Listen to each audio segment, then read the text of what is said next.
With a single drop of bat urine, the stone statue began to crack. The young man was thrilled.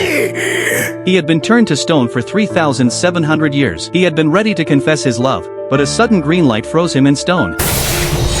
When he walked out of the cave, the Earth's great cities had turned into a primitive world. He saw countless people still frozen in stone, and fear filled his heart. But no matter what, he had to find the woman he loved. Guided by the map in his memory, he finally saw her figure. His feelings burst out, and he spoke words of love across thousands of years. Just then, he noticed strange writing carved on a tree. Following the marks, he reached the spot. There, his old friend stood waiting.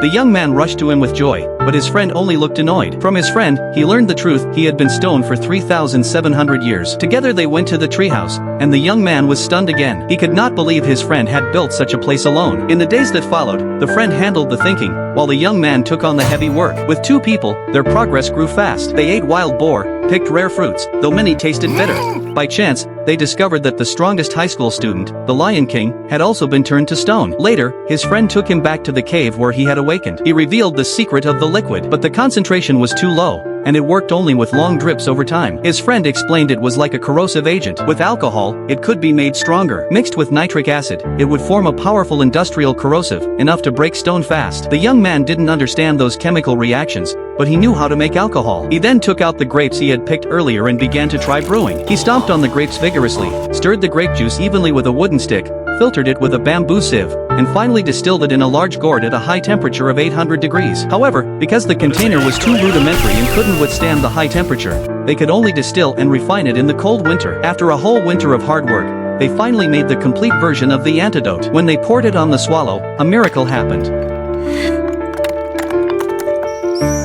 With the swallow's flight, they finally took the first step in rescuing humanity. But the question of who to save first stumped the two of them. Should they first rescue the girl he loved or the world's strongest high school student, the Lion King?